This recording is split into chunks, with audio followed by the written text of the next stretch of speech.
Okay, man, I don't even know where to begin. So, the other day, Pokimane almost fell for a scam. It was pretty much about a company who sells, well, popularly female pajamas, and they almost got the win, bro. She was like they were over halfway there. Like these thirsts were almost there, bro. Like they had like actual formatted plan with a fake PowerPoint and everything created to look like the real deal. Man, dude, we almost got fucking pokey tits and Ludwig balls in 1 month. 1 month. We aren't even halfway through November. But in all seriousness, though, this is actually kind of alarming because this could start happening to other creators. Because all it takes are these hormonal mid-age degenerates sitting in their chair on a Discord call, scrolling through Reddit. Like this could also start happening to other creators because this was specifically a brand deal scam where they make themselves sound like they are reaching out to her for a brand deal. And like these guys set up their homework. Like they did the assignment almost completely. Like they almost got that 100% A on it. All it would have taken was for Pokimane to not rethink it and for these guys to like use like a different domain than fucking like Gmail or something like that. Because if they had a fake domain sort of a thing, I think that's how it works. I don't know how buying a domain and stuff goes, but they could change their domain. They would honestly look legitimate.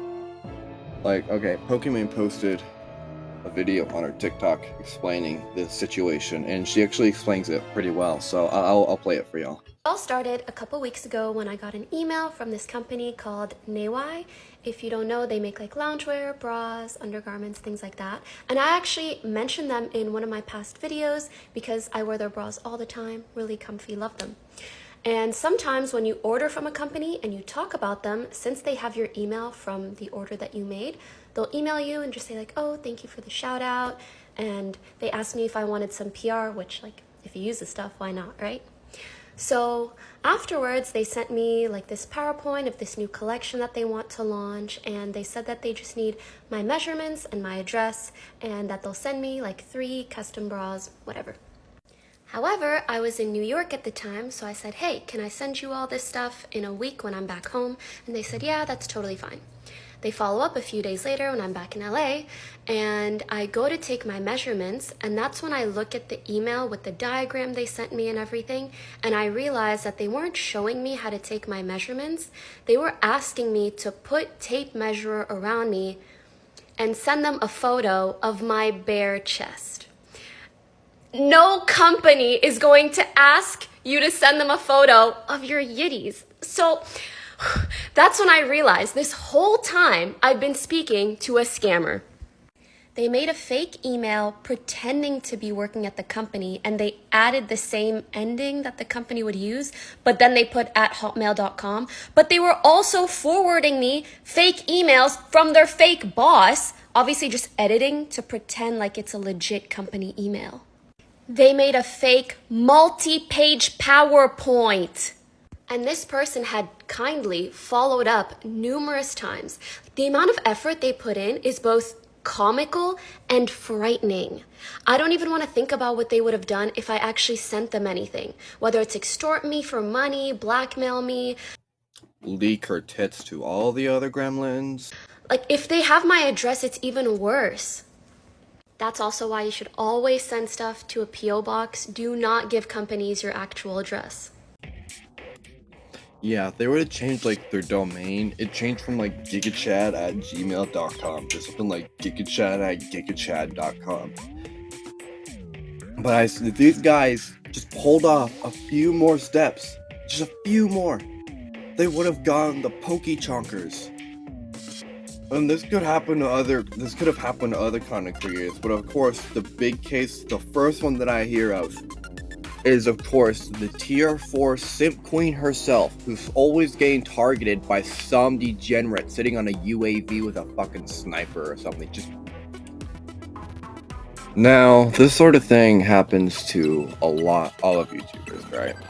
Like they all have business emails, or well, at least most, I say. that have companies, or well, so that companies can fly them an email asking for like a collab, a sponsorship deal. But let's be real, there will be plenty of scammers in those DMs, which is why if you see one that you're interested in, look through it, see if it's legit, and make sure it's not some dude from India trying to grab your credit card. Like those Raid Shadow Legends advertisements YouTubers have an email for those sorts of things. And other people, there's stories of other people who have fallen for different scams, like who have even lost their channels, this sort of thing. Like one example would be Jim Browning, who was a scam hunter and ended up falling for one himself, which resulted in him deleting his YouTube channel. Now, things could have gone really bad, other than, well, her pics getting leaked across the internet. Like, they could have blackmailed her into giving them money, any of her sensitive information, like passwords, usernames, emails, whatever. That they might, and for the chance that they might not post the pics. It could also hurt her ability to get certain sponsors if the situation isn't cleaned up properly. I mean, her reputation would be damaged from all of it. I mean, she is a good person, but I don't know if a company would like to sponsor somebody if one of the first things you see on Twitter is her tits, or you see hashtag Pokimane Yeezys on the fucking trending lists. Thankfully, she realized, like halfway through, honestly not even halfway through, like 3/4 of the way through, that this is some sketchy ass shit. I mean, sure, if her pics got leaked across the entire internet, all the goobers who've been drooling for something like this, starving, and would have finally have their urges relieved for 5 fucking seconds. But this is something better left not happening for her own sake, her career, and just her reputation. Like, I mean, I feel like this is something that she could have gone like rock bottom. Well, I'm not really rock bottom, but it definitely would have caused some drama for the first few weeks, maybe even a month. I don't know. Depends on how bad people take it and if they go to YouTube about all the scams or something. I don't know. But I think that's how this video is going to go. I appreciate you guys for watching. Please sub. I don't usually ask during F videos, but I'm asking anyway because I'm feeling a bit motivated. I mean, I do this as a hobby, but I would appreciate if you guys do. So thank you. Later.